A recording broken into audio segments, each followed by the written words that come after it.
I would think at least probably and not probably up to the top. Okay. I'm going to close that. And this is Adam. I did. We're checking his credentials. Well, I know him. No,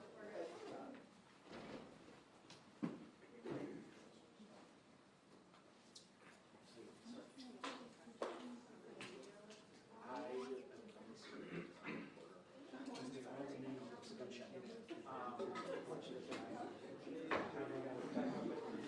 I didn't realize it was right. You really look official. And then Jenna will be in. Jenna will be in.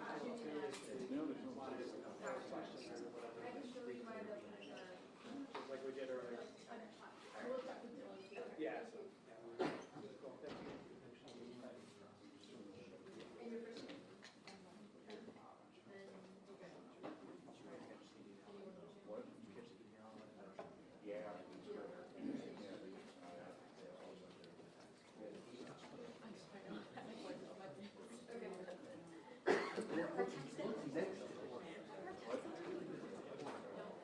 Yeah.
Awesome.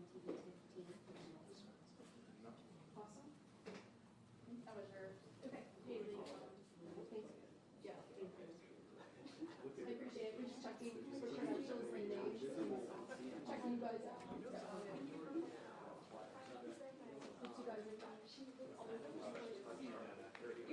guys kind of seen anything? Okay. Yeah. Hey, wait. If I just see you guys are no, it doesn't do anything. Just this one. Okay. I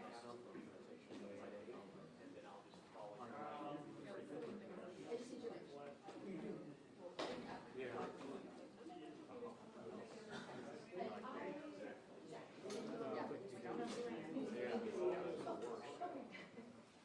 You are in this.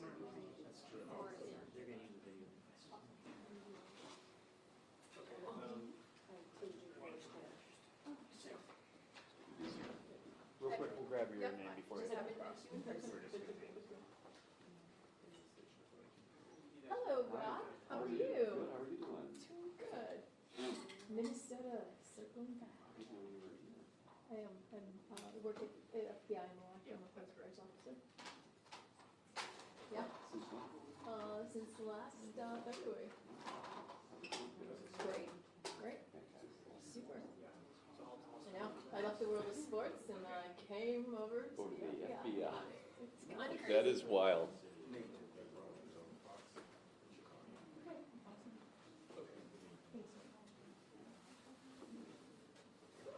I can vouch for Rob. I knew him. So. Oh, okay. Thank you.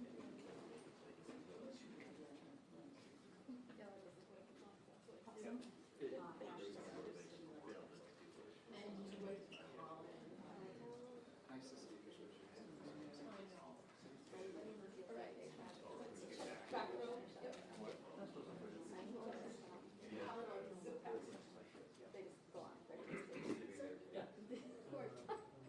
Oh, thank you. And I just need your first name. Good. Thank you. Awesome.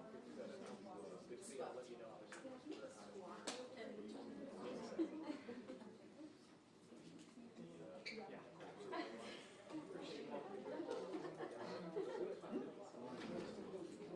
Yeah.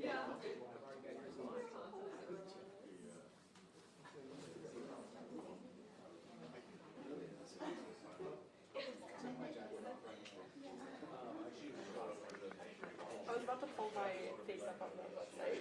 My credentials are literally, my credentials are like rolled up in a ball somewhere in my bag.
Sorry, Ed, I'm trying to. No, no. Well, I can move it closer. First time probably like 20 people when I'm trying to make space.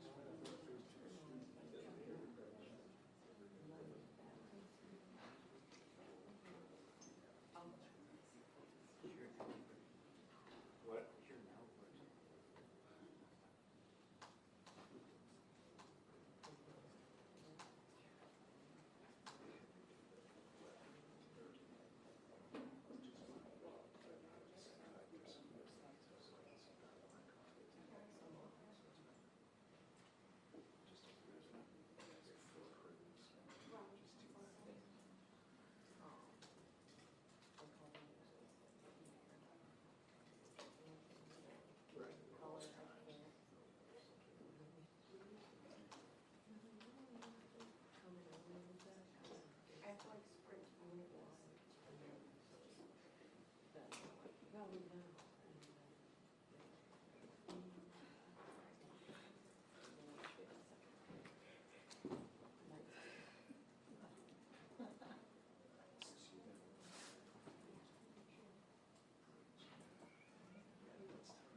questions just like last time afterwards.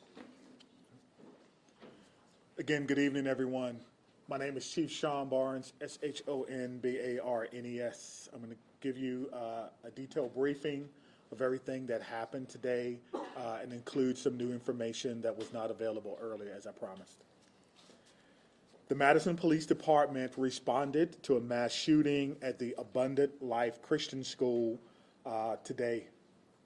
Officers were dispatched to the school, which is located on the city's east side at 10:57 a.m. They arrived to find multiple people suffering from gunshot wounds. 3 people, including the shooter, are dead. The shooter has now been identified as 15-year-old Natalie Rupnow, who went by the name Samantha. She was a student at the school, and evidence suggests she died from a self-inflicted gunshot wound. The official cause of death will be released by the Dane County Medical Examiner pending the conclusion of their examination. She was pronounced deceased while in transport to a local hospital. A teacher and a teenage student were pronounced dead at the scene at that school. 6 other students and a teacher were injured and taken to area hospitals. 2 students remain in critical condition and have life-threatening injuries. A teacher and 3 students were treated for non-life-threatening injuries. 2 of these have been released and discharged from the hospital. The other 2 survivors are considered to be in stable condition. At this time, we believe there was only one shooter involved. We are still working to determine a motive. Detectives have talked to her family members this evening, as well as conduct a search of the shooter's home here in Madison. The shooting happened inside a classroom in a study hall of students from mixed grades. A document about this shooting is circulating this time on social media, but we have not verified its authenticity. The Abundant Life Christian School is being monitored by police overnight. At this time, no one is allowed inside or on the school property. The Madison Police Department is aware that people are hoping to hold a vigil at the school tonight. We're asking you not to do that, as this location is still an active crime scene. So I'm going to go over the timeline of events for you. At 10:57 a.m., a second grade student called 911 to report a shooting had occurred at school. Don't let that soak in for a minute. A second grade student called 911 at 10:57 a.m. to report a shooting at school. Officers were dispatched to the school at 10:57. A deputy with the Dane County Sheriff's Office was the first officer to arrive on the scene at 11 a.m. 24 seconds later, the first Madison police officer arrived on the scene at 11:01 and immediately entered the school. Officers bravely entered the building as soon as they arrived, not knowing what they were going to encounter. At 11:05, officers inside the school alerted people that the shooter was down and that a gun had been recovered. At 11:05, the Madison Police Department also began setting up for parents and guardians at what we briefly described earlier for you as a reunification center that occurred at 11:05. The Madison Fire Department was dispatched to the scene at the same time. They arrived at 11:05 and began linking up with officers who were also inside, and they were instrumental with providing aid to victims who were suffering from gunshot wounds, potentially saving lives. The first public notice about the shooting was posted on the Madison Police Department Incident Report website at 11:13 a.m. Officers began clearing the school building at 11:14, and bomb dogs started to clear the facility at 11:23 a.m. The Madison Fire Department began transporting patients at 11:26. Again, we want to stress that EMS arrived on the scene at 11:05, immediately connecting with officers to enter the scene, not knowing what they were going to experience. Press briefings occurred at 12:15, 12:30, 5:30, and now at 8:30 p.m. Central Standard Time. Let's talk a little bit about our law enforcement and our community partners. Multiple agencies assisted with the response to the shooting. The Madison Fire Department and several other Dane County and EMS agencies, the Dane County Sheriff's Office, the University of Wisconsin Police Department, the FBI, the ATF, all have played major roles in our response and in our investigation. We also want to acknowledge UW Hospital as well as St. Mary's Hospital for their work in treating the survivors of today's school shooting. Community resources. There are resources available to anyone needing help or needing someone to talk to. The Crime Response Unit with the Dane County District Attorney's Office have been mobilized. This is a group of people who are trained to help victims of mass violent incidents. This group is made up of social workers, attorneys, victims, professionals, former law enforcement, and other stakeholders in our community. If you need assistance, you can contact the Crime Response Program between 8 and 5 during the daytime. I'll give that number again, 608-284-6908, and you can reach them after hours at 608-376-0164, 608-376-0164 after hours. The Wisconsin Department of Justice's Office of School Safety and Office of Crime Victim Services are also providing resources during this critical time. Their Critical Incident Response Team program is designed to minimize the psychological impact of a school critical incident and helps to provide long-term mental care long after this is over. And I don't know how we can minimize what has happened today, but we're going to do the best we can to provide services for all of these children and staff. We cannot forget the staff who bravely took care of their students during this harrowing time. We also want to thank employees of the Dean Healthcare, which we spoke about before. Again, the clinic shut down for the day, and employees assisted with our unification process.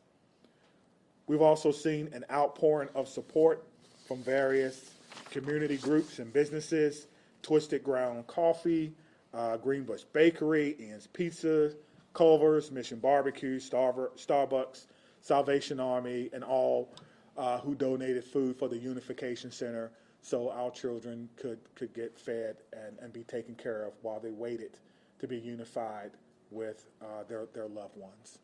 So a lot has gone on today. I can tell you that it's not over. I can tell you that our officers and our detectives and our investigators will have to be told to go home. No one is thinking about going home right now. They're going to still work as long as they can to find as much information as they can. Obviously, we want to have some daylight tomorrow, so the crime scene is locked down at this particular time, but the officers and detectives and investigators continue to work.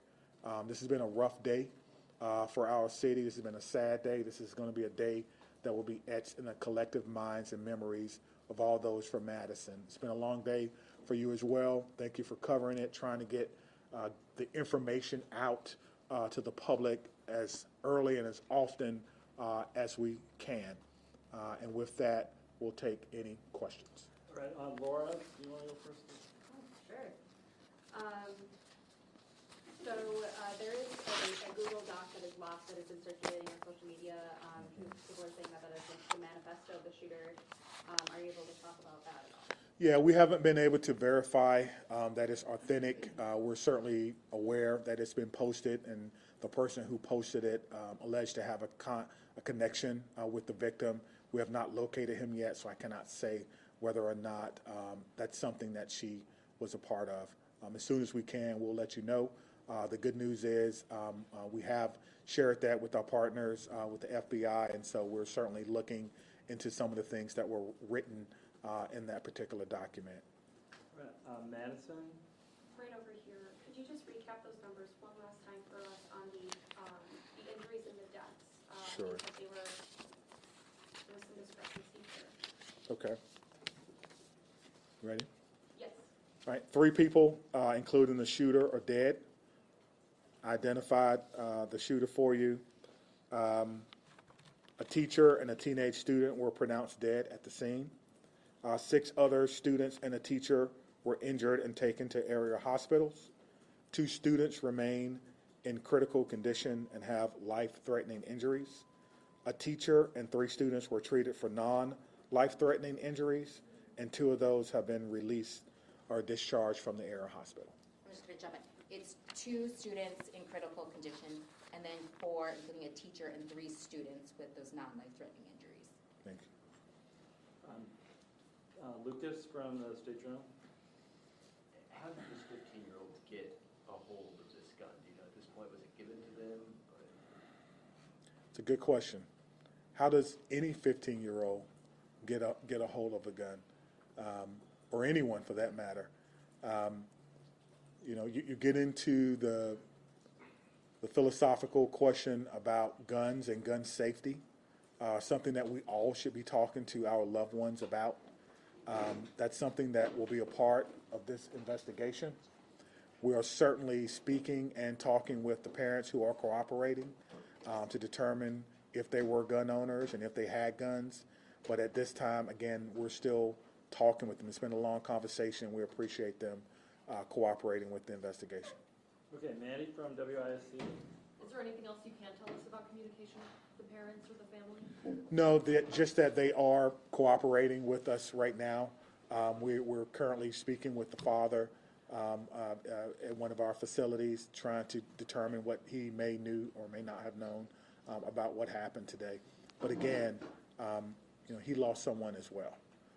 And so we're not going to rush the information. We'll take our time and make sure that we do our due diligence in doing that. Just the father you're speaking with? That's correct. Could you spell the name, Chief, of the shooting? Sure, absolutely. Thank you. You ready? Natalie, Natalie, Rupnow, Rupnow, but went by Samantha, common spelling. Scott from AP.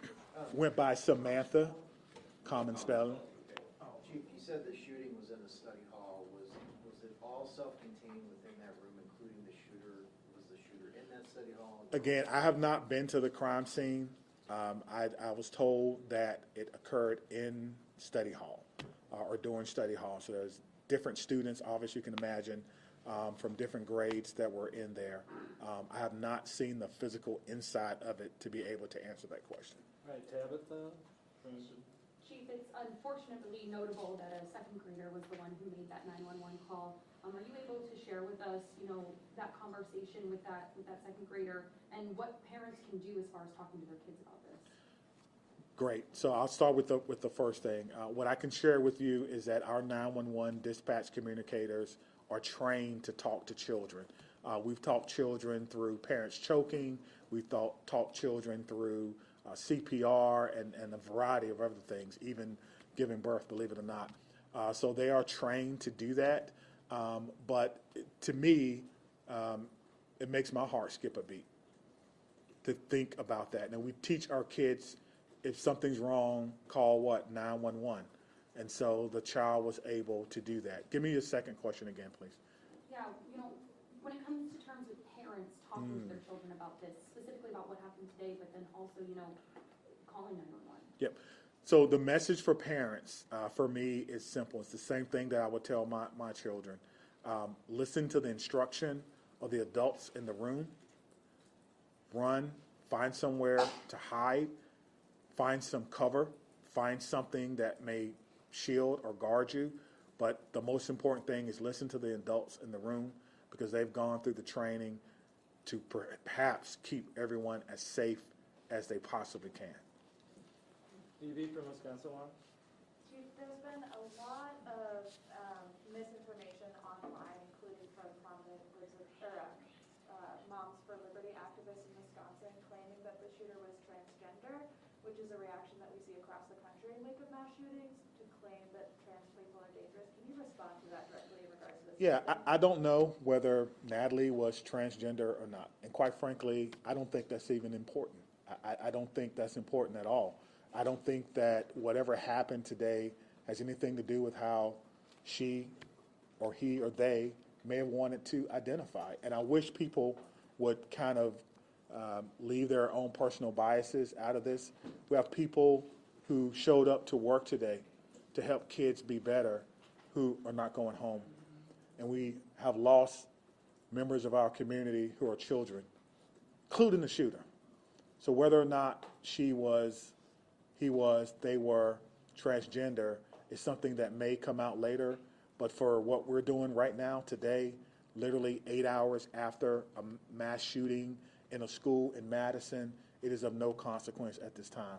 And so I would encourage people to be responsible with your social media. I won't go into some of the things that I've seen on social media that quite frankly are incorrect, that are not true, that are just not helping at all. And I choose not to breathe life into that because it's negative and we don't need it right now. We need to come together as a community and heal and try to wrap our arms around those who survived yet another school shooting in Madison. And that's where my focus will be for the very near future. Adam from CBS 58. Right here in the middle. Question for Trish. A few weeks ago, we spoke after the Kenosha incident in which the student actually, it was not a real gun. But we talked about copycats. What is the DOJ doing in the next couple of weeks? Even Chief Barnes or even Special Agent in Charge Hensel about the next few weeks, copycats or possible threats? Thanks for that question. Trish Kilpin, Wisconsin DOJ Office of School Safety Director. It is true that in light of school shootings, we also see an uptick, a contagion effect of other school threats. Today in SUSO is our Speak Up, Speak Out Wisconsin tip line where people can report concerns. We have seen an increase in planned school attack tips. Since its inception in 2020, we've received over 350 tips about planned school attacks that can be averted. Often after an incident such as that happened today here in Madison, that people start to think about, I should have reported this, I have knowledge that someone could be planning a school attack, and they need to have a place to report that. So we encourage the community at large, students and families, to report to SUSO or their local law enforcement or local school officials if they have concerns that somebody is planning a school attack. Targeted violence is preventable. When somebody decides to use violence, it's often to redress an upset or a grievance, and they progress down a pathway towards that violence. And when they do that, they often study previous school shooting incidents. So I implore you all to be responsible in terms of how we report this. We do not want to give a blueprint of a manifesto to future people who are thinking of solving their upset with violence. And so Speak Up, Speak Out Wisconsin has received an uptick in tips today. I have communicated with schools across the state as well as with DPI about how to manage and handle those tips, whether it's an anonymous threat or a threat specific to a student. At my office, we teach across Wisconsin behavioral threat assessment and management. This is the process rooted in the scientific body of knowledge of threat assessment of how to determine if a child poses a threat or has made a threat. We have trained thousands of people across Wisconsin, and we continue to do so. So we encourage schools to contact us for information on those trainings and on those tools that we have available to all schools, public and private and tribal, to prevent school violence here in Wisconsin, which is our mission. All right, Sarah from WPR. What are the gun policies at the school? Are guns allowed on the school property? For example, are staff at the school allowed to have firearms? No, we don't have any guns on the school grounds. We don't have it posted as a gun-free zone, but we don't allow the students even in the elementary, if they're playing out on the playground and they want to make finger guns, we don't allow that. So We talk about guns in the way that we feel is responsible, that they are to be used by those in authority and those who have a need for them, but that we at school have no need for guns. And so no staff as well, or not? No. All right, Daniela, I think you guys stay up there maybe, but do you have a question? Yeah, I do. So, I guess this one is for Chief Barnes. Okay. So was the second grader in the classroom where the study hall was occurring when she made the call, or was she in a different classroom? I think it was in a different classroom, but obviously the sound of a firearm is usually unmistakable. And then again, we heard how the teachers reacted. Lockdown. The students know what that means. Some level of preparation, and then of course a call from the student, 911, of an active shooter. Just want to speak to something that was said in the back about copycats. I can't remember who asked that question. So anyone who makes a call or threat to a school, we will investigate that. And if you're found to be the person to make that call, you will be arrested. You will be arrested. All right, Ken from WKDT.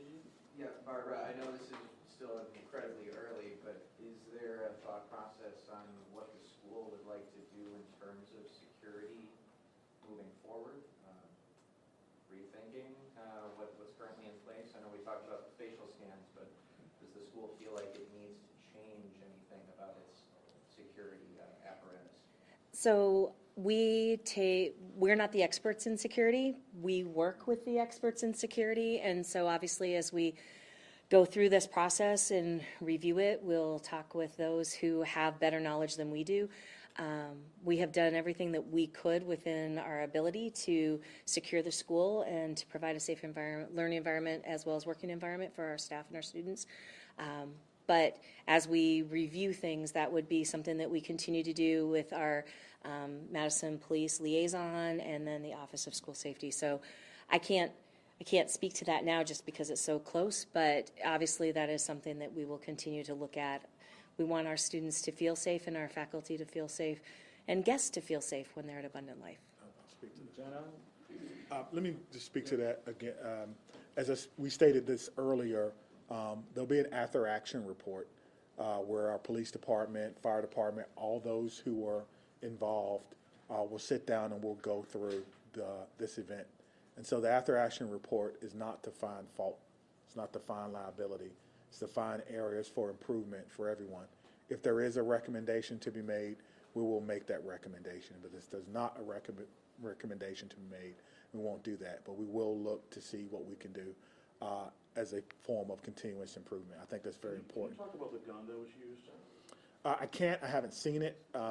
It's obviously, it may still be on property because you have to be very careful about how we take things from the scene and how we document those. But I know it's a handgun, but I cannot tell you any other characteristics of it at this time. All right, Jen. Chief, was Natalie on your radar at all, on MPD's radar, and have you ever had any sort of interaction with her previous to today? I don't know if we've ever had any interaction with her to today. That's something that our intelligence analysts will be looking at and going through.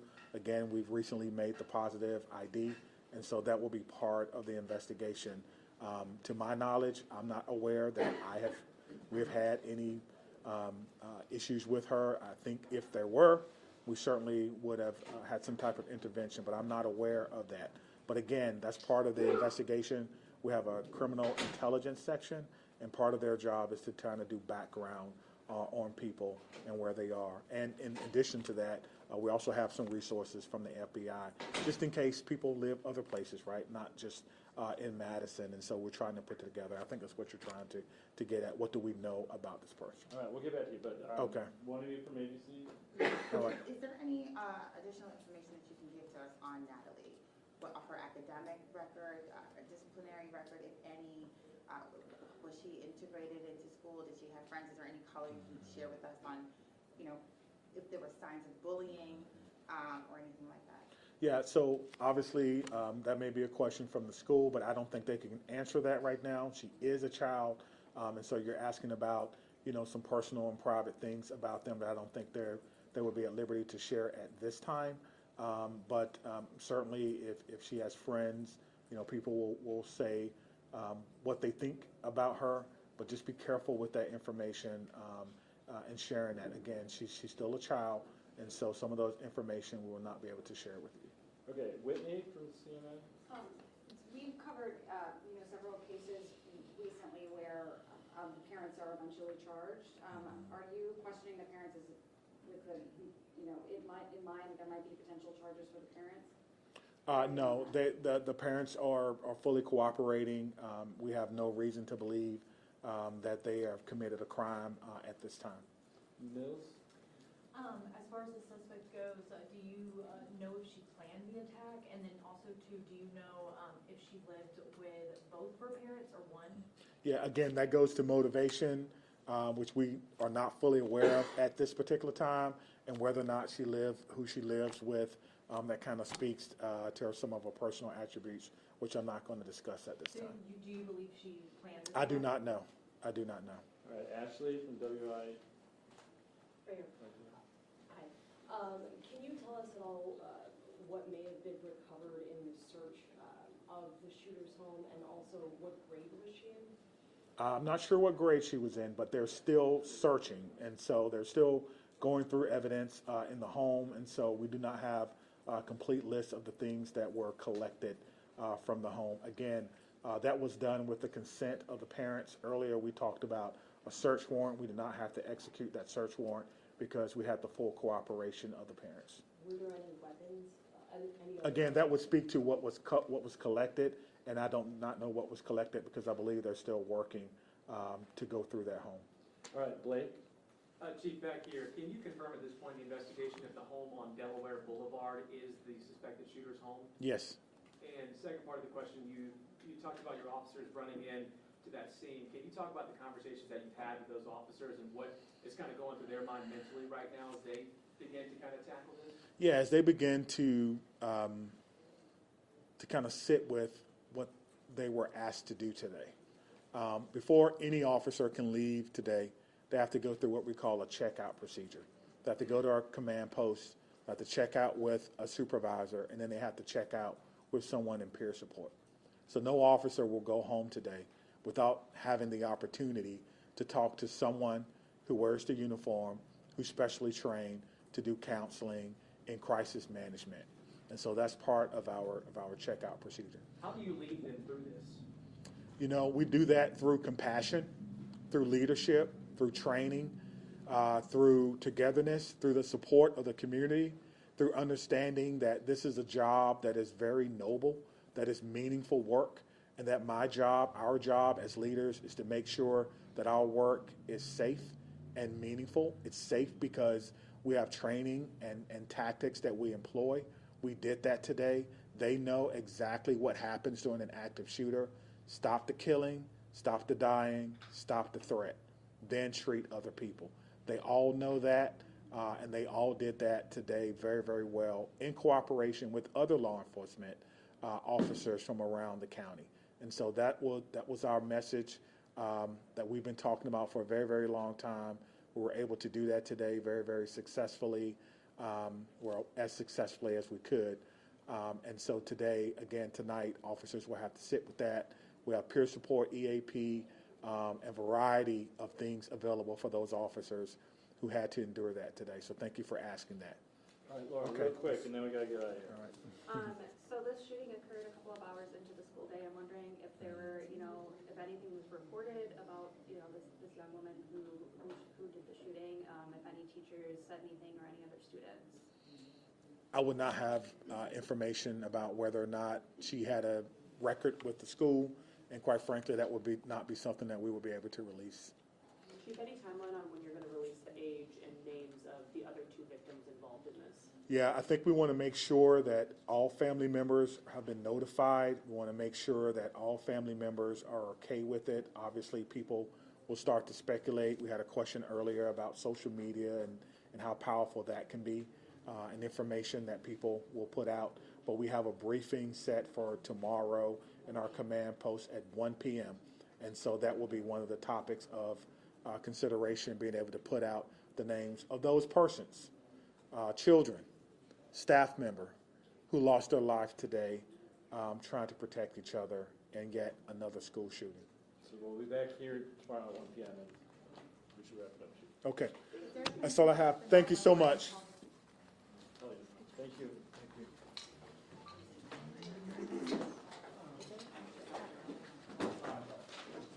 Hi. Can I get on your email list for me? It's just my last name at nytimes.com.